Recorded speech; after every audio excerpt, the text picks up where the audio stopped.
मैं वहाँ हाजिर हो जाए। दिखाएंगे आपको विशेष संस्करण में तेजस्विनी नारी शक्ति को सलाम।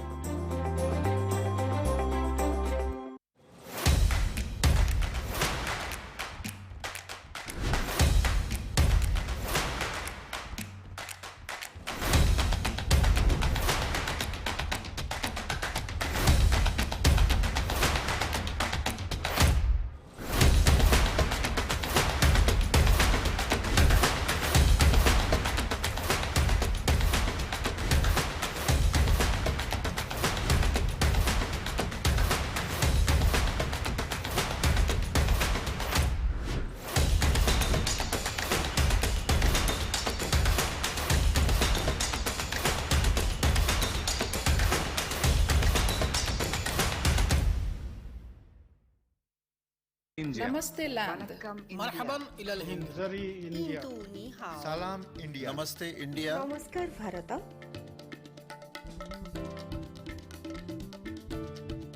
मुई nous इंडिया, sommes l'Inde, नहनु हुनूर इंडिया, माँ हिंदी हस्ती मूंग हिंदियानी, सलाम Hindustan. We are India.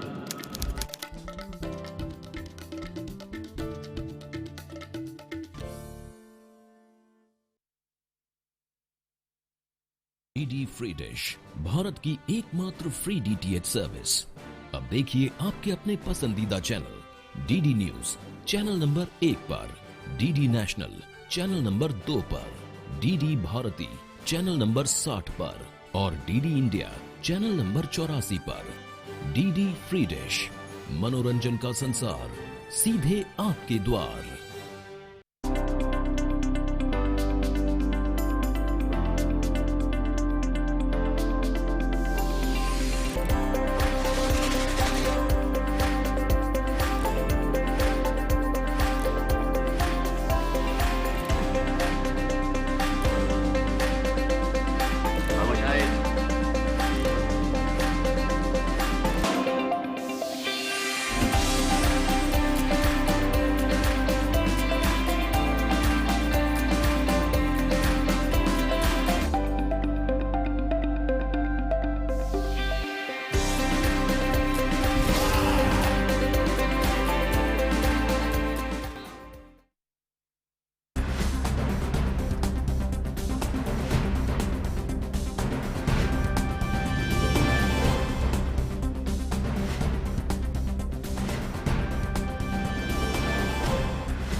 Hello and welcome to Midday Prime. Over the next 1 hour, we'll bring you all the stories and updates from India and the world. Our top focus will be the inauguration by Prime Minister Narendra Modi of the new Bhavpur, a new Khurja section and the Operation Control Centre of Eastern Dedicated Freight Corridor. That and more in this edition of Midday Prime. I'm Manman Parasharya. Let's get started with the big news at this hour. PM Modi inaugurates a new Bhavpur, new Khurja section of Eastern Dedicated Freight Corridor in Uttar Pradesh via video conferencing, built at a cost of 5,750 crore rupees. The section will open new vistas of opportunities for local industries.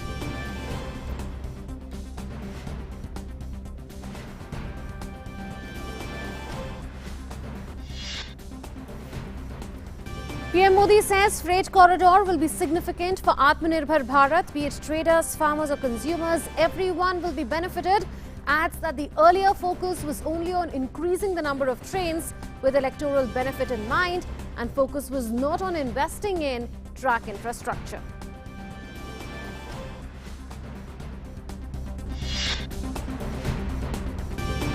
Big development in Tamil Nadu politics. Superstar Rajinikanth announces he won't be launching his political party, issues a 3-page letter citing health reasons.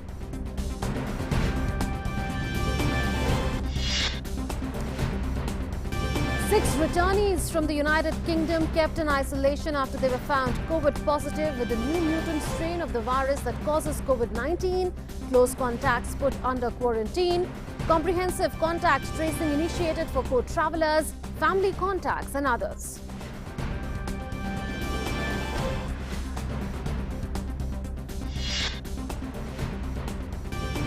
As cold wave grips North India, Met Department forecasts a fall in minimum temperatures by 3 to 5 degrees till the 1st of January.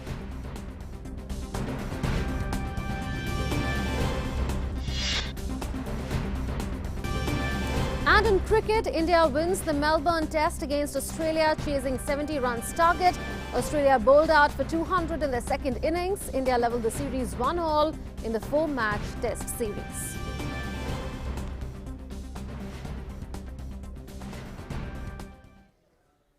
Let's begin the show with the big news.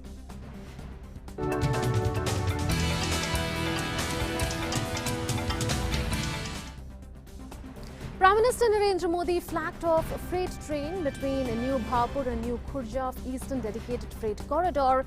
The 351 kilometers New Bhaupur-New Khurja section is built at a cost of 5,750 crore rupees, which will open new vistas of opportunity for local industries. Prime Minister stressed that new corridor will boost economic activity, create employment opportunities and reduce the cost of logistics. गाड़ियों के लिए बनी इस प्रकार की विशेष सुविधाओं से एक तो भारत में यात्री ट्रेन की लेट लतीफी समस्या कम होगी। दूसरा ये कि इससे मालगाड़ी की स्पीड भी 3 गुना से ज्यादा हो जाएगी और मालगाड़ियां पहले से 2 गुना तक सामान की ढुलाई कर पाएगी, क्योंकि इन ट्रैक पर डबल डेकर यानी डिब्बे के ऊपर डिब्बा ऐसी मालगाड़ियां चलाई जा सकेगी। मालगाड़ियां जब समय पर पहुंचती और पहुंचेगी तो हमारा लॉजिस्टिक नेटवर्क सस्ता होता जाएगा। हमारा सामान पहुंचाने का जो खर्च है वो कम होने के कारण सामान सस्ता होगा, जिसका हमारे निर्यात को लाभ होगा। यही नहीं, देश में उद्योग के लिए बेहतर माहौल बनेगा, ईज ऑफ डूइंग बिजनेस बढ़ेगी, निवेश के लिए भारत और आकर्षक बनेगा। देश में रोजगार के, स्वरोजगार के अनेक नए अवसर भी तैयार होंगे। Prime Minister also inaugurated EDFC's Operation Control Center at Prayagraj. The section will open new vistas of opportunity for the local industries such as aluminium, besides decongesting the existing Kanpur-Delhi main line. Prime Minister said that the Operation Control Center is also a symbol of the new power of New India and is one of the finest and modern control centers in the world. Prime Minister said that first Bhaupur goods train as the sound of New India. Khurja Bhaupur freight corridor route पर जब पहली मालगाड़ी दौड़ी तो उसमें नए भारत की, आत्मनिर्भर भारत की गुंज और गर्जना स्पष्ट सुनाई दी। प्रयागराज में ऑपरेशन कंट्रोल सेंटर भी नए भारत के नए सामर्थ्य का प्रतीक है। ये दुनिया के बेहतरीन और आधुनिक कंट्रोल सेंटर में से एक है और ये सुनकर किसी को भी गर्व होगा कि इसमें मैनेजमेंट और डेटा से जुड़ी जो टेक्नोलॉजी है वो भारत में ही तैयार की गई है, भारतीयों ने ही उसको तैयार किया है। Prime Minister also highlighted that the dedicated freight corridor will become a large medium for building a self-reliant India. हमने ऐलान करके भूल जाने वाली राजनीति को बदला। हमने रेल ट्रैक पर निवेश किया, रेलवे नेटवर्क को हजारों मानव रहित फाटकों से मुक्त किया, रेलवे ट्रैक को तेज गति से चलने वाली ट्रेनों के लिए तैयार किया, रेलवे नेटवर्क के चौड़ीकरण और बिजलीकरण दोनों पर फोकस किया। आज वंदे भारत एक्सप्रेस जैसी सेमी हाई स्पीड ट्रेन भी चल रही है और भारतीय रेल पहले से कहीं अधिक सुरक्षित भी हुई है। साथियों, बीते सालों में रेलवे में हर स्तर पर रिफॉर्म्स किए गए हैं। रेलवे में स्वच्छता हो, बेहतर खाना पीना हो या फिर दूसरी सुविधाएं, फर्क आज साफ नजर आता है। इसी तरह रेलवे से जुड़ी मैन्युफैक्चरिंग में भारत ने आत्मनिर्भरता की बहुत बड़ी छलांग लगाई है। भारत आधुनिक ट्रेनों का निर्माण अब अपने लिए भी कर रहा है और निर्यात भी कर रहा है। Prime Minister lauded the efforts of Indian Railways during the COVID-19 pandemic. He underlined steps taken by railways to ensure equal opportunity in the nation. मुश्किल में फंसे श्रमिकों को अपने गांव तक पहुंचाना हो, दवा और राशन को देश के कोने कोने तक ले जाना हो या फिर चलते फिरते कोरोना अस्पताल जैसी सुविधा देना हो, रेलवे के पूरे नेटवर्क का, सभी कर्मचारियों का ये सेवा भाव देश हमेशा याद रखेगा। यही नहीं, इस मुश्किल समय में रेलवे ने बाहर से गांव लौटे श्रमिक साथियों के लिए 1 लाख से ज्यादा दिनों का रोजगार भी सृजित किया है। Prime Minister also stressed that politics should be kept aside from the development of the nation. PM further said that discussions should rely on speed, scale and quality of infrastructure. देश के इंफ्रास्ट्रक्चर के विकास के उस विकास को राजनीति से दूर रखा जाना चाहिए। देश का इंफ्रास्ट्रक्चर किसी दल की विचारधारा का नहीं, देश के विकास का मार्ग होता है। ये 5 साल की पॉलिटिक्स का नहीं, बल्कि आने वाली अनेकों पीढ़ियों को लाभ देने वाला मिशन है। राजनीतिक दलों को अगर स्पर्धा करनी ही है तो इंफ्रास्ट्रक्चर की क्वालिटी में स्पर्धा हो, स्पीड में स्पर्धा हो, स्केल को लेकर के स्पर्धा हो। हम प्रदर्शनों और आंदोलनों के दौरान देखते हैं ये मानसिकता देश के इंफ्रास्ट्रक्चर को, देश की संपत्ति को नुकसान पहुंचाने की है। हमें याद रखना चाहिए कि इंफ्रास्ट्रक्चर, ये संपत्ति किसी नेता की, किसी दल की, किसी सरकार की नहीं है, ये संपत्ति देश की है। You heard the Prime Minister speak on the occasion, but let's recap some of the major takeaways from that address of Prime Minister Narendra Modi. He said biggest and most modern railway infrastructure project in India is becoming reality with the launch of a key section of the Eastern Dedicated Freight Corridor. He also said that technology for this has been developed in India by Indians, be it management related or related to other aspects like data. Freight corridors will provide specialized tracks for freight movement. That has not been the case in India because on one track we saw that passenger movement was taking place as well as freight movement is taking place. But now that scenario is going to totally change. Freight corridors will make freight movement faster by 3 times compared to what is the situation now. And this will ensure that the goods that are transported are competitive within India and also globally. Freight trains will be able to transport twice the quantity of freight transported earlier. So much more freight, much more goods and commodities will be transported by the freight corridor trains.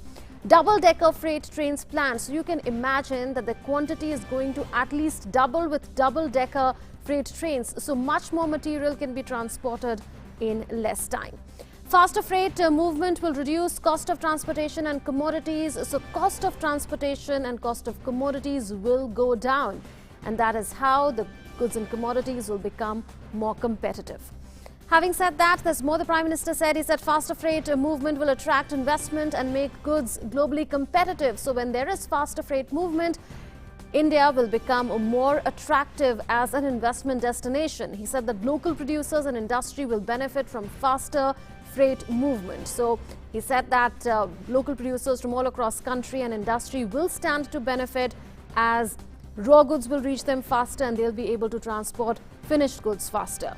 Kisan Rail, which the Prime Minister launched the 100th version of yesterday, will benefit from the dedicated freight corridors, is what the Prime Minister said. So the Kisan Rail will also move on the dedicated freight corridors track. He also pointed out to the inordinate delay that had taken place during the UPA government after the project got approval in 2006. And next is what the Prime Minister said, drawing a contrast between no work happening in the UPA regime and a lot of work happening in the NDA regime. He said, till 2014, for 8 years, no freight corridor line was laid. But once NDA government under PM Modi came to power, then in 6 to 7 years, 1100-kilometer lines are set to be laid. So that is a comparison that the Prime Minister drew. And now our correspondent Arun Sharma, who's been tracking this story extremely closely, is joining us. Arun, are we looking at a major overhaul and transformation of rail freight infrastructure in the country, with work now starting at great speed and a lot of work already having taken place on the dedicated freight corridor?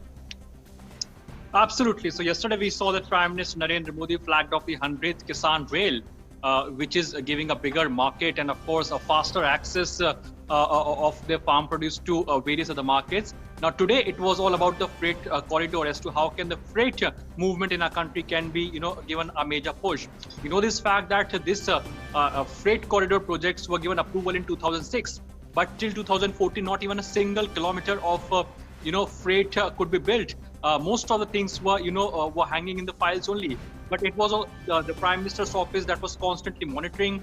Via Pragati meeting, all these projects were constantly monitored by the Prime Minister. And that's the reason we are today witnessing that the Eastern Dedicated Freight Corridor and the section of it that is from New Khurja to Bhavpur, it is a reality today. We know this fact that as of now, when we talk about the main line of the Indian Railways, they're working on the capacity of 150% of their original capacity. That means on same route, the passenger trains are also operational, and on the same route, the freight trains are also being operationalized. So the idea is to provide a dedicated freight corridor, so the manufacturers in our country, can get an access, an easy access, and a seamless access, and of course a faster access for the transportation of the goods. We know this fact that Uttar Pradesh is a main a central point, if you look at this way, as far as this entire Eastern Dedicated Freight Corridor is concerned. Yes. And Uttar Pradesh is also running an initiative called One District, One Product. That means marketing, branding, and producing one product from one district of Uttar Pradesh. So these kind of initiative of dedicated freight corridor will also give a major push to Uttar Pradesh's one district, one product, because of the manufacturers, the local manufacturers of Uttar Pradesh and all those states that are on this Eastern Dedicated Freight Corridor, they'll be getting a bigger market. We know this fact that Eastern Dedicated Freight Corridor starts from Punjab, ends in West Bengal.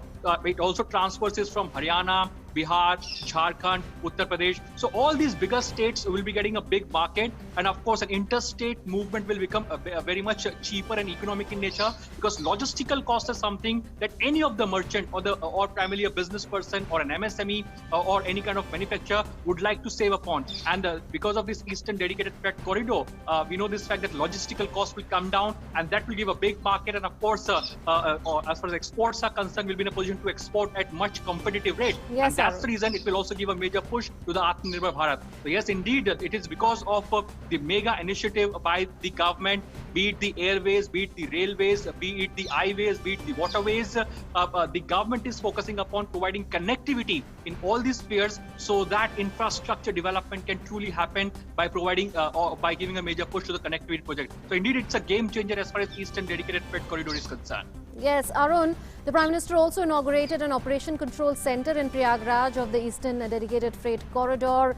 Is it state-of-the-art, one of the most modern in the world, and also environmental friendly? Indeed, and on top of that, it is soul of this entire Eastern Dedicated Freight Corridor. We know this fact that after the inauguration of this section of 351 kilometers between New Khurja and Bhavpur, we know this fact that close to 1900 kilometers of Eastern Dedicated Freight Corridor will be developed, and Prayagraj will be that one monitoring hub. Prayagraj, that one integrated place whereby entire monitoring of these trains will take place. We know this fact that 120 trains can be operational at the same time on the same day. As far as this entire Eastern Dedicated Freight Corridor is concerned, 13,000 tons of capacity is something that these freight trains will be carrying on a daily basis. We know this fact that as far as the train speed is concerned, till now the freight trains were running at a speed of 20 kilometers, 15 kilometers, 25 kilometers. But now we have a dedicated freight corridor in place.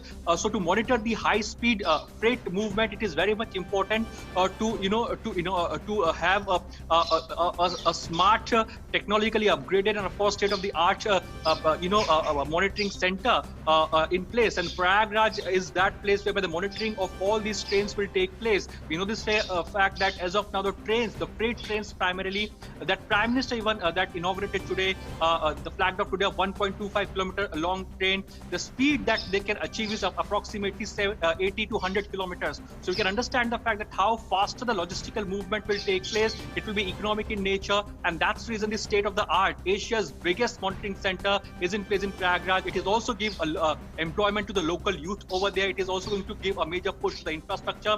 Last but not the least, it's a technological marvel. It is India's own technology that India has developed, and this again gives a major push to Atmanirbhar Bharat in technological aspect as well. So on one side, railway infrastructure, we are becoming Atmanirbhar. So on the technological aspect as well, this Prayagraj center is a technological marvel that's been designed, innovated by India. So yes, it's indeed a state-of-the-art technology that India is having as of now, as far as this OCC or Operational Control Center is concerned.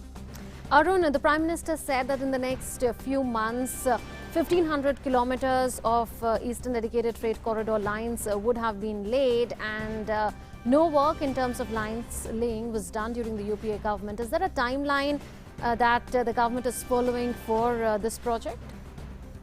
Well, absolutely. And that's the beauty of this government, that ambitious targets are being set. As I mentioned earlier, that this project of the freight corridors were given approval in 2006, but not even a kilometer of freight was built. So there are two corridors in place as of now. One is the Eastern Corridor, which starts from Ludhiana, and it's the Eastern Corridor primarily. It's a 1,900 kilometer long Eastern Corridor that starts from Ludhiana and of course ends at West Bengal. Similarly, there is a Western Corridor as well, which is close to 1,500 kilometer long. That will be connecting Dadri, and from Dadri it will be going towards the JNPT port in Mumbai. So again, a greater connectivity. Dadri is going to be a major, a connecting junction as far as Eastern Corridor and Western Corridor is concerned. So by the time India is looking to become New India, by the time India is looking for Atmanirbhar Bharat, the way these Eastern and Western corridors are working in place, and the way the 351 kilometer section of New Khurja to New Bhaupur was, built up and infrastructure was laid for these section, it is very much likely that by 2024, when India is looking to become Atmanirbhar, self-reliant, a new India is what India is looking to become. By that time, most of the section of Eastern and Western Corridor will be in place in front of India. Thank you so much, Arun, for those updates. Let's now move on to our developing story.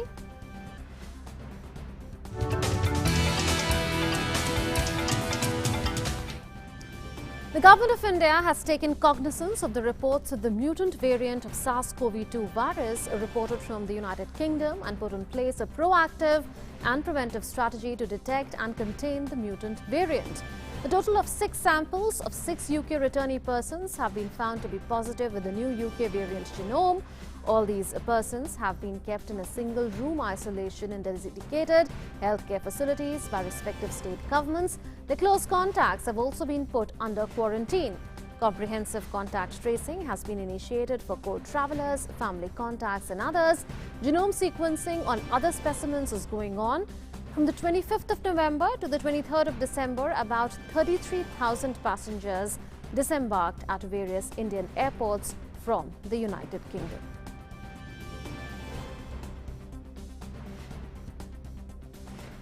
All these passengers are being tracked and subjected by states and union territories to RT-PCR tests. So far, only 114 have been found to be positive.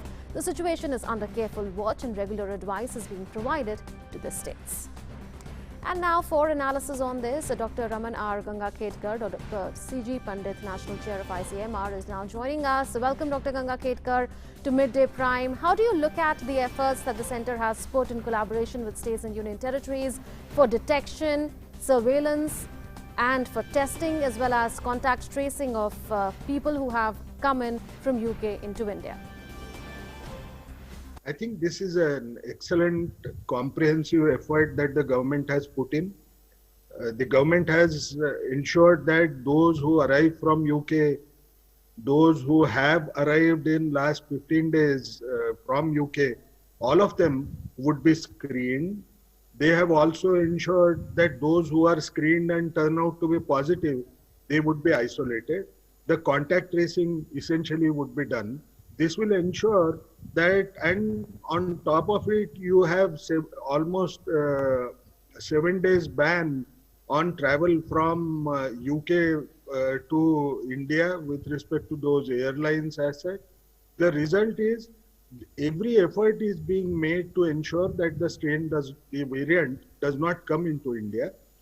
The only issue that was worrisome, which led to all these kinds of action, was it is claimed that this variant perhaps tends to have 56% more transmissions that could occur. But we don't need to worry at this time point. The reason is very simple. Our first wave has just started to decline very strongly. And if we continue to follow our COVID appropriate behavior, then perhaps the second wave, which also would mean that if this variant becomes a predominant variant in the country, would not arise if we follow these precautions.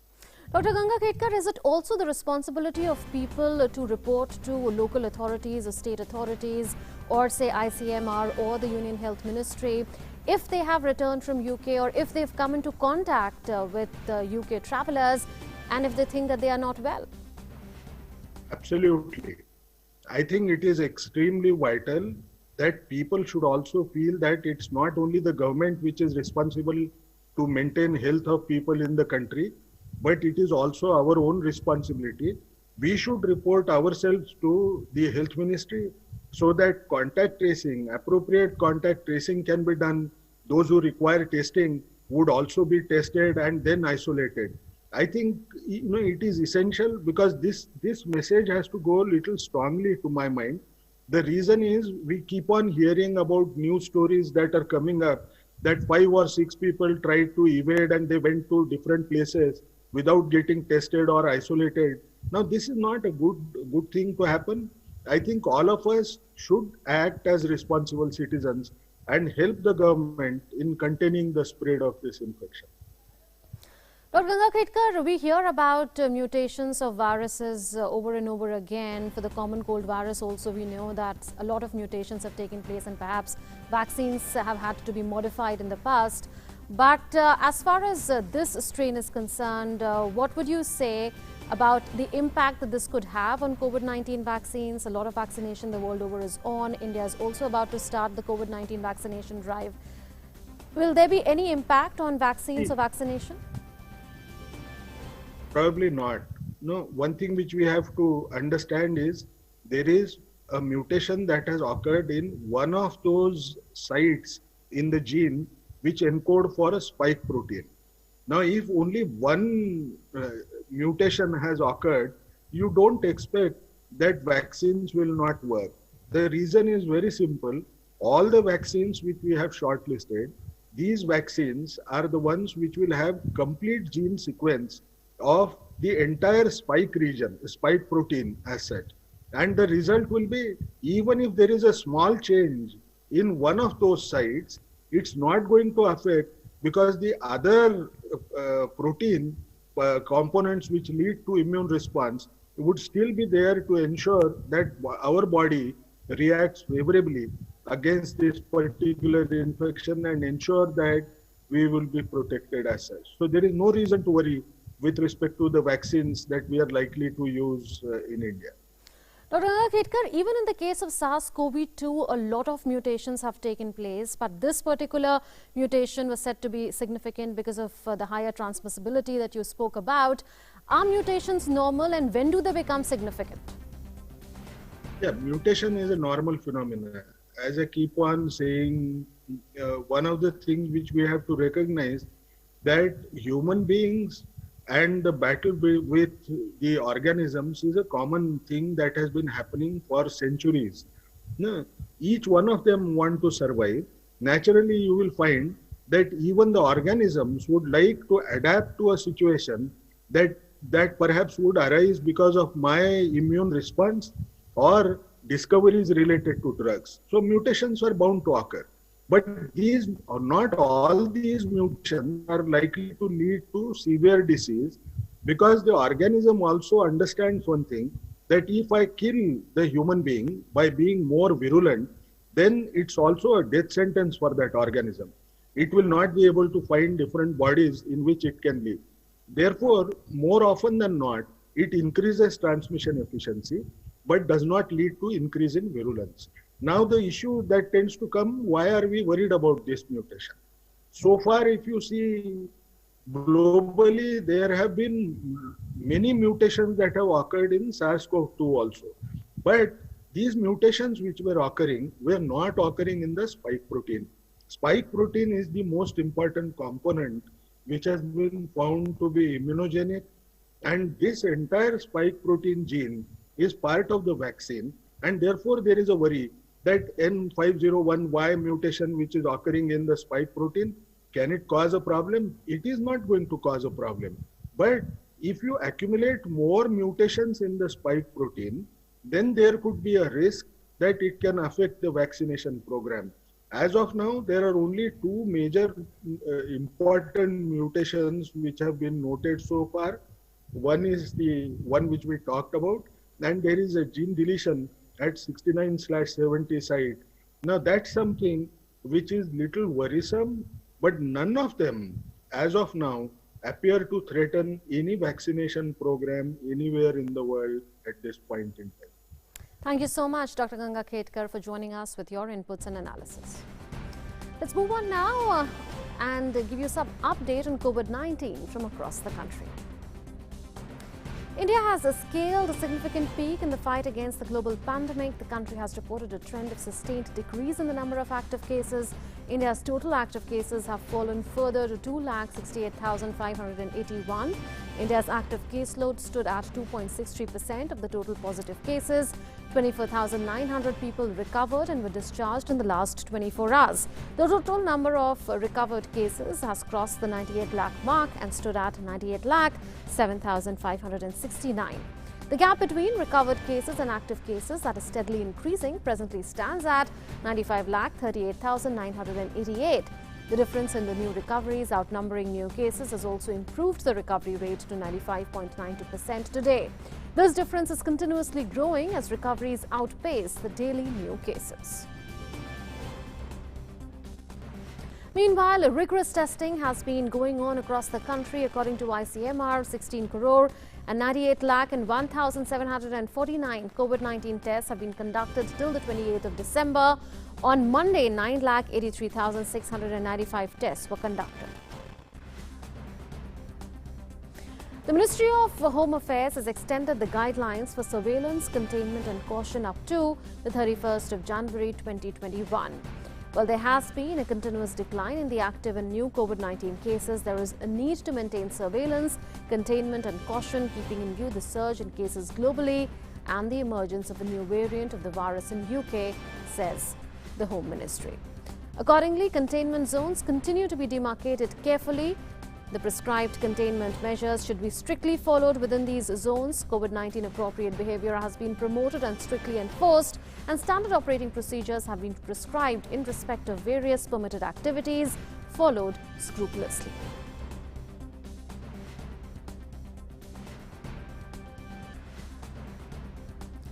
With the target to roll out the COVID-19 vaccination drive in India in the beginning of 2021, first phase of dry run for coronavirus vaccination is being conducted in 4 states. They are Andhra Pradesh, Gujarat, Punjab and Assam. 2 districts in each of these 4 states will assess their preparedness in 5 different types of medical settings, and that includes district hospitals, community and public health infrastructure and healthcare centers, urban and rural areas and private facilities. Dry run is aimed at testing the planned operations and laid out mechanisms for COVID-19 vaccination in these states. It will provide insights into any gaps or bottlenecks so that those could be addressed before the commencement of the actual drive. Let's now move on to National Prime.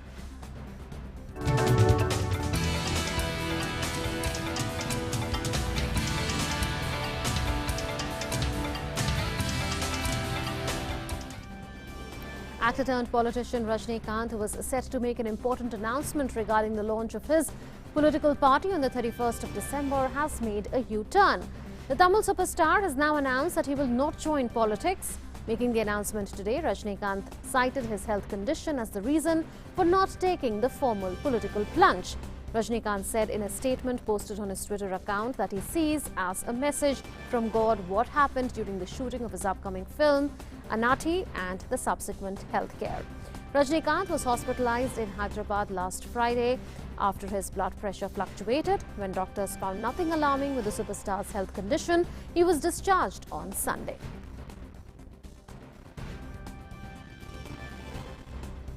And now correspondent Philip Matthews joins us from Chennai for more on this.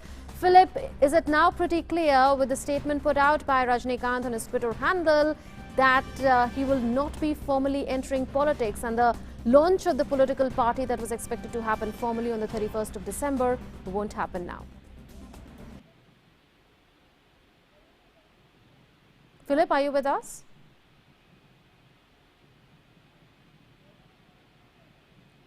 Philip, are you with us?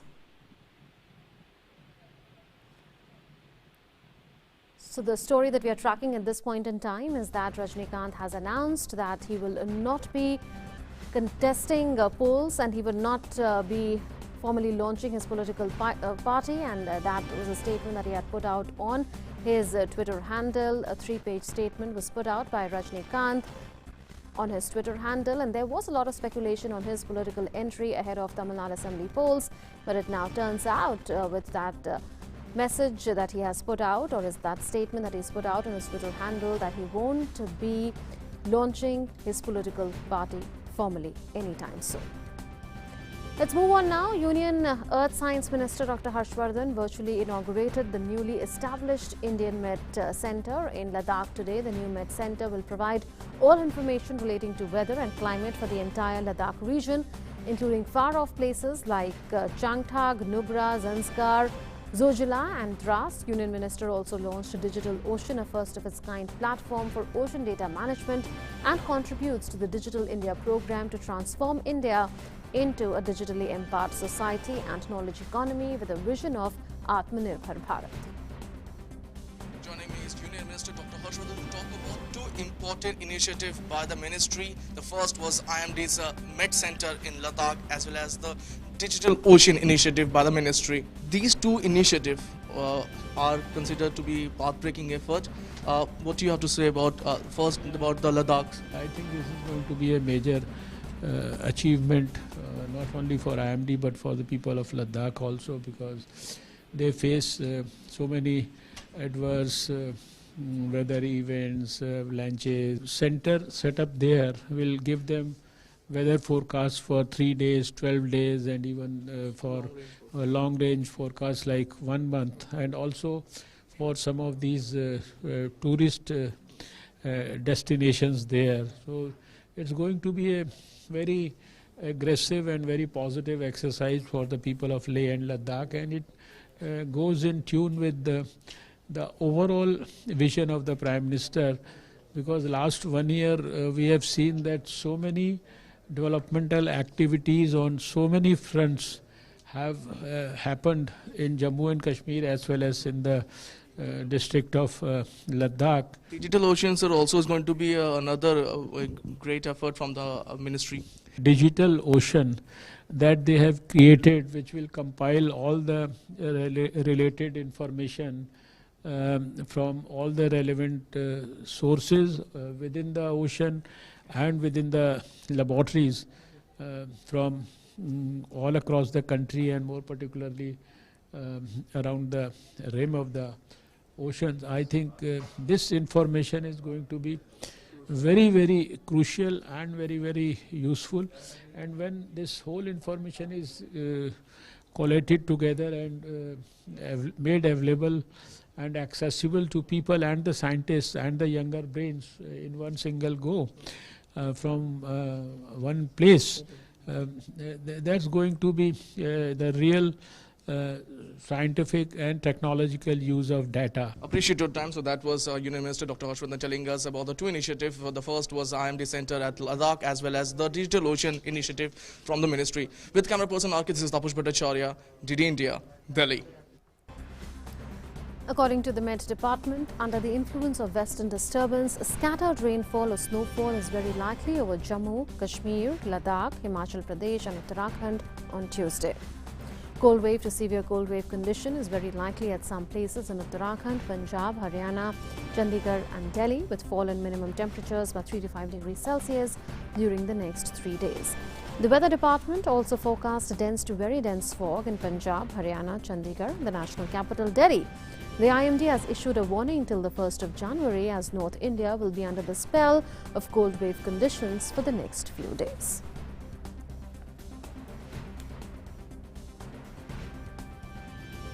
Delhi recorded a minimum temperature of 3.6 degrees Celsius at 8:30 a.m. on Tuesday. The Indian Met Department has said that due to an active fresh western disturbance, cold wave conditions in Delhi will persist for the next 2 days. From the 1st of January, the temperature will rise in the national capital.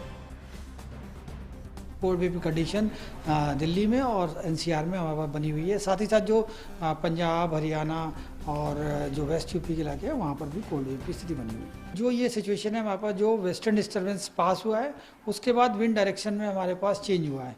तो north westerly winds आ रही हैं, जो कि अभी recently आप कहते हैं जम्मू कश्मीर और हिमाचल प्रदेश में बर्फबारी हुई है, वहाँ से हमारे चल के आ रही है, इसलिए तापमान में इतनी गिरावट आई है और इसका असर 2 दिन तक रहेगा। And our correspondent Tapas Bhattacharya now joins us. Tapas, should people not expect any respite from freezing temperatures over the next few days as well, particularly the residents of North India?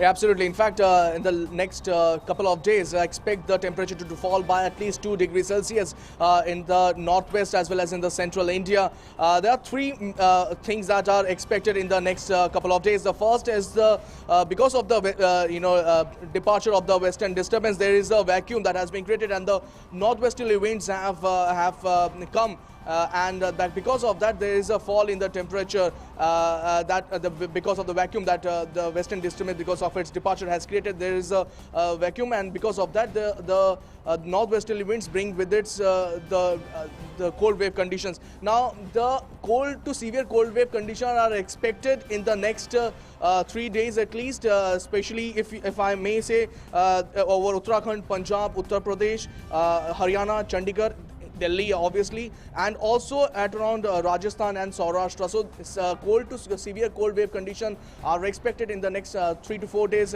in these parts of the country. Now the third and the important part is that in the next few days we will see dense to very dense fog. So one expects that tomorrow, day after tomorrow till 31st, one expects that the Delhi national capital as well as the northwest India will be engulfed in dense to severe dense, very dense fog in the whole area. After that, one expects the situation to improve. So maybe in the first week of the January the situation may improve, but Delhiites and people who are thinking of partying in the new year brace up and pack themselves up for more clothes, because it's going to be a chilly winter. Thanks Tapas for that. Union Minister Thawarchand Gehlot in a press conference has informed that historic changes have been made in scholarships given to scheduled caste students pursuing higher education. Under this scheme, the central government will contribute about 60% and the rest 40% expenditure will be borne by the state. At least 4 crore students will be benefited by the scheme. 60% केंद्र सरकार देगी और 40% राज्य सरकार वहन करेगी, और इसका परिणाम ये होगा कि हम जो 60% अमाउंट देंगे वो जो वर्तमान अमाउंट दे रहे हैं 1100-1200 करोड़, उसका 5 गुना होगा। अभी हम एक साल में 1100-1200 करोड़ रुपए देते थे, अब एक साल में 5500 से लेकर 6000 करोड़ तक की राशि केंद्र राज्यों को देगी और 40% राज्य मिलाएगा। ये कुल राशि का एवरेज हमने जोड़ा है, 5 साल का ये योजना 5 साल के लिए है, 25-26 तक। Union Education Minister Ramesh Pokhriyal Nishank has said that CBSE will announce dates for class 10th and 12th board exams on 31st December at 6 p.m.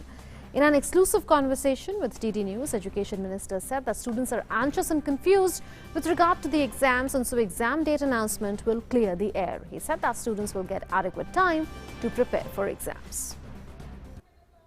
छात्रों से, अध्यापकों से परामर्श करने के बाद अब हम कोशिश कर रहे हैं कि हम 31 दिसंबर 2020 को नए वर्ष की पूर्व संध्या पर सीबीएसई बोर्ड की परीक्षाएं कब होंगी उन तिथियों की हम घोषणा करेंगे, ताकि छात्रों को, अभिभावकों को और अध्यापकों को इसकी सूचना मिल सके और जो उनकी मन में तमाम प्रकार की उलझनें हैं, जो एक भ्रम की स्थिति बनी रहती है, वो स्पष्ट हो सके और छात्र पूरी तैयारी का उनको समय भी मिला है। समय Union Minister Hardeep Singh Puri is addressing the media. Let's listen in. Question and answers that we will circulate some basic data to you beforehand. I see from my friend the Rajiv Jain that nodding that believe that has been done. I don't intend to make a introductory statement. I just will give you a few bullet points and then we'll open it up. I'm sure you have interest in most of the work that we have done, and my colleagues and I will try and respond as fully as we can. But just one comment on 2020. You know, when you refer to 2020, it's supposed to be perfect vision. When we think back on the year 2020, I don't know what you want to describe it as. I have a term which I won't share with you. But we've learned a lot of lessons. We've learned what a major disruption can be. But I'm confident that out of all this, we have come out much stronger. I mean, there were things that I could never imagine that we would be able to take up as a challenge and really go up. I'll share that. But some of the points, 5 or 6 points in terms of how aviation has proved its resilience, and about 10 or 12 things which we have utilized COVID as an opportunity. We were able during COVID to introduce total contactless procedures at airports. Now nearly 100% web check-in is taking place. And I think that even in times when COVID is just a think of the past, that's a great achievement. New experiment in fares. The fare bands have tried to balance the interests of travelers as well as that of the airlines. A new protocol for air travel, sanitization, personal protection, hygiene have been given prime importance. Air cargo has been given due importance. We are almost at last year volumes in terms of air cargo already. Providing level playing field to our carriers, both in terms of passengers as well as cargo vis-a-vis other competitors. Udan operations are back to normal with revised norms and new modes, including now we have helicopter and seaplanes. We have utilized COVID as an opportunity, rationalization of airspace. I'll go into more details when you ask questions. But earlier, 60% of our available space was utilized. And I think this has resulted in a very major reform. Seamless transfer of PPP airports to the private sector. New policy for flying training schools. The DGCA is to go totally online. eGCA project rolled out. Rationalization of taxes on MROs. New building height regulations around airports. New drone regulations. Leasing and financing of aircraft from India being enabled. Thrust on increasing our share in international cargo. Air bubbles established. Disinvestment of Air India. Multiple bids have been received. And Digi Yatra progressing. So these are just some bullet points I can state with a degree of satisfaction. Now we are open for questions, because and during the process of responding to those questions, we'd be very happy to elaborate on some of these points. 13.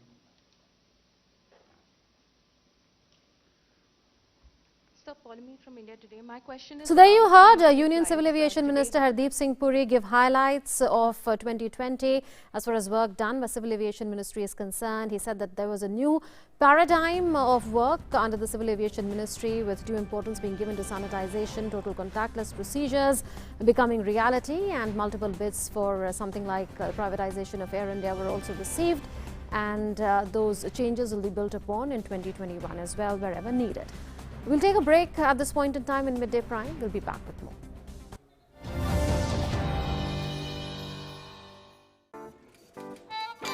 9 to 5 job, अरे 5 to 9 job, भाग दौड़ all the time job.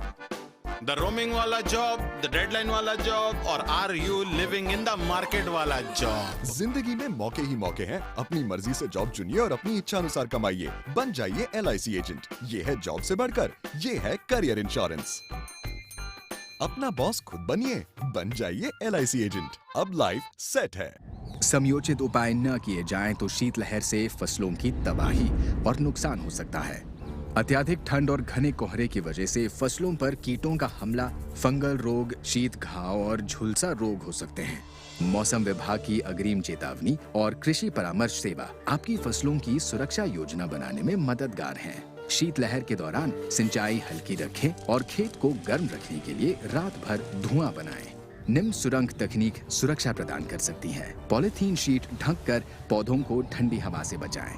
Sheet पौधों को छूनी नहीं चाहिए। ढकने से पहले मिट्टी को गीला करने से श्रेष्ठ संरक्षण मिलेगा। दिन के समय पर्याप्त धूप मिले और मिट्टी को गर्म रखने के लिए खेतों को जंगली घास मुक्त रखें। अधिक सहायता के लिए किसान कॉल सेंटर का संपर्क करें और अपने स्मार्टफोन पर मेघदूत ऐप डाउनलोड करें।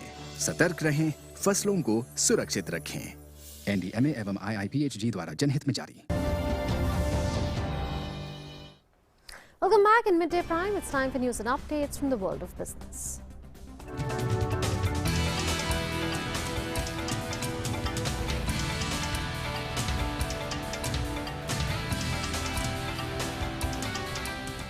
My colleague Abhishek Jha now joins us with Business Prime.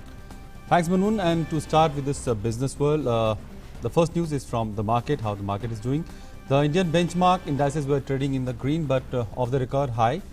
Scaled earlier in Tuesday's early morning deals, Sensex hovered around 47,410 levels today. Earlier in the day, the index had risen to as high as 47,715.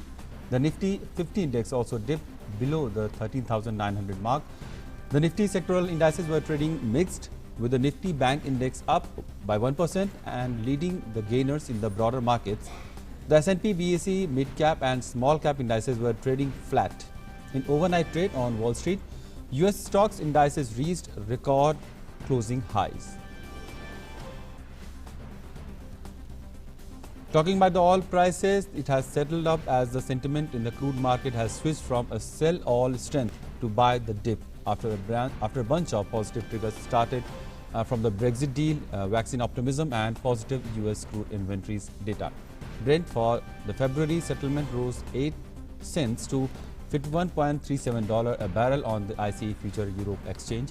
Crude's shaky start to the week reflects the concern over more travel restrictions as a new mutation in the coronavirus spreads globally. Spot gold prices in India is still hovering around rupees 50,220 and it has increased since yesterday's rupees 50,210.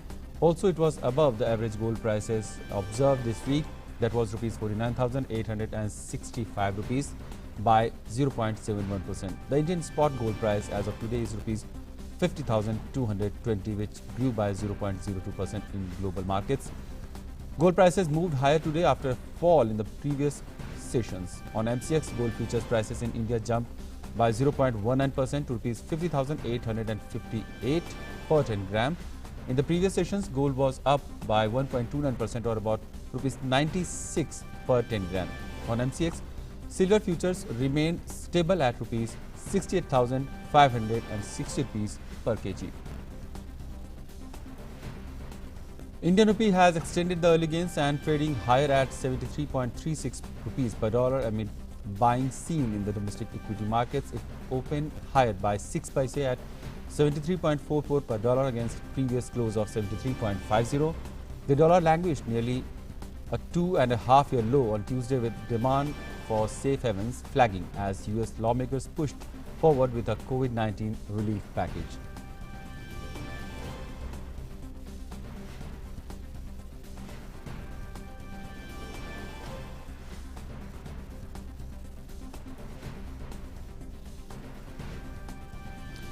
The Income Tax Department has extended for the financial year of 2019-20 till December 31 to ease the burden on people in view of the novel coronavirus pandemic.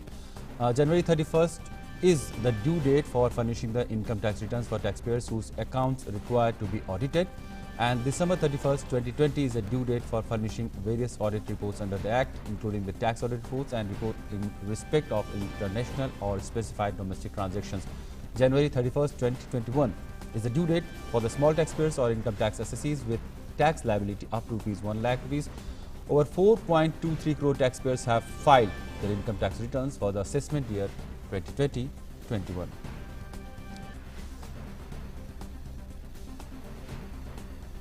This was all in today's business segment, and going back to Munmun. Thanks, Abhishek, for that. Let's now move on to news from across the world.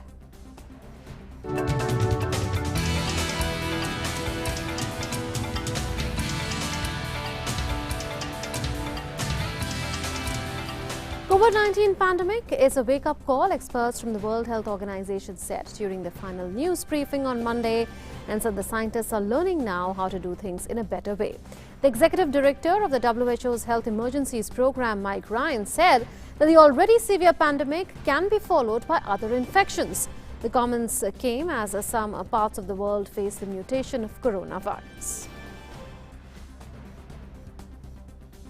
The European Union has said that the distribution of initial 200 million doses of the COVID-19 vaccine developed by Pfizer and BioNTech will be completed by September 2021. Meanwhile, EU spokesperson has further said that talks were underway to agree the delivery of a further 100 million doses, which are optional under the contract sealed. Most EU countries began inoculating healthcare workers and vulnerable people on Sunday with the Pfizer vaccine, which is the only authorized vaccine in the 27-nation bloc.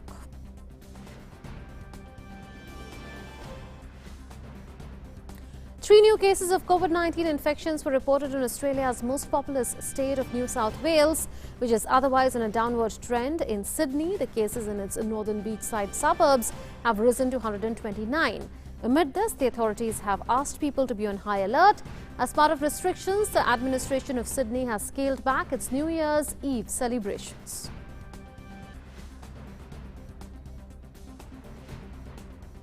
And it's time for stories from the world of sports.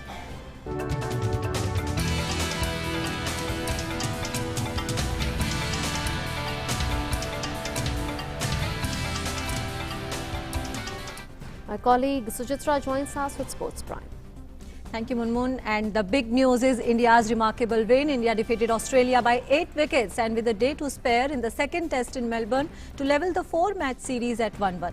The hosts were bowled out for 200 early on the fourth day, leaving India needing only 70 runs to win at the MCG. India managed to get the runs needed in 15.5 overs despite losing 2 early wickets. A 51-run stand between Ajinkya Rahane and Shubman Gill ensured the visitors got home comfortably. Indian cricket team's coach Ravi Shastri feels that Ajinkya Rahane's century was the turning point of the match. I think it was the innings of Ajinkya Rahane. You know, the discipline, you know, this on such a big stage in a massive arena, you know, come as captain of the team, bat at number 4, you know, when he went out to bat, we were 2 down 60, and then to bat 6 hours on probably the toughest day to bat because it was overcast all day, the sun never came out, and he batted for 6 hours, unbelievable concentration. I thought that was the turning point. His innings was the turning point.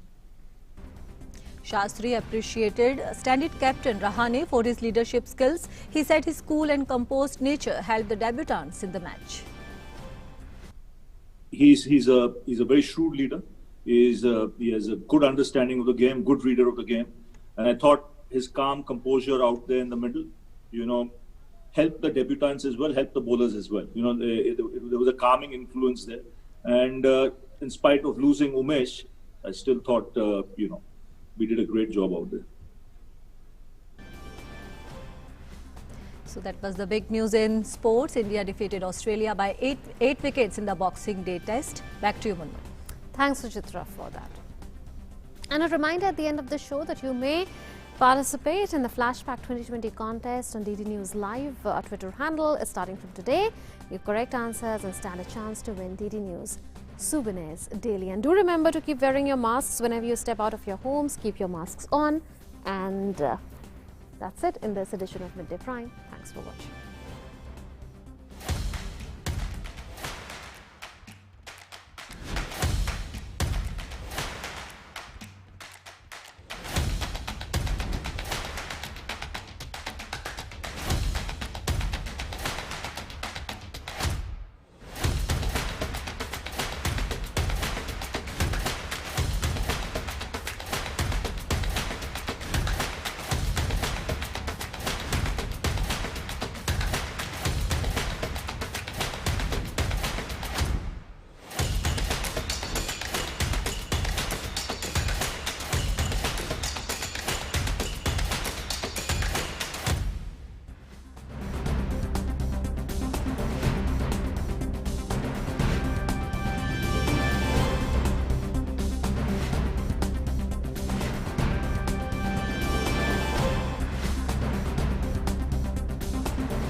Ice cream? ये है double आनंद। पहला आनंद policy term के अंत पर maturity claim का पूरा भुगतान, और दूसरा आपके अपनों के लिए लाइफ कवर की पूरी रकम बिना किसी प्रीमियम के। LIC न्यू जीवन आनंद, आनंद ही आनंद। अत्यधिक ठंड जानलेवा हो सकती है।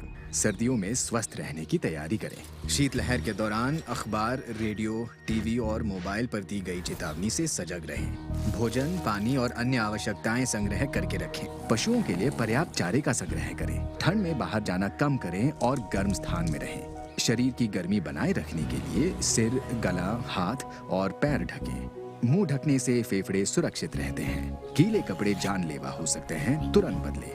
गर्म पेय पीने से शरीर का जल स्तर और गर्मी बनी रहती है। शराब मत पिएं। हाइपोथर्मिया के लक्षण हैं बदन ठंडा हो जाना, अतिशय कंपन, स्मृति दोष, भटकाव, असंतुलन, अस्पष्ट बोलना, अत्यधिक नींद और थकावट। फ्रॉस्ट बाइट के लक्षण हैं हाथ पैर की उंगलियां, कान की लोबियां और नाक के नथने फीके पड़ जाना। अगर ये लक्षण हैं, तुरंत 108 या स्थानीय एम्बुलेंस नंबर पर फोन करें या अस्पताल जाएं। सावधान रहें, सुरक्षित रहें।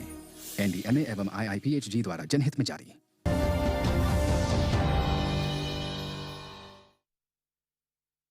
The changing world of news. Headlines that you wake up to. News that shapes your day. Stories that matter to you. The latest and most accurate updates. A fresh start to a new day. The Breakfast News, Monday to Friday, 8 a.m. on DD India. ज्वलंत मुद्दे, जनता के सरोकार। एक नया भारत बनाने का इरादा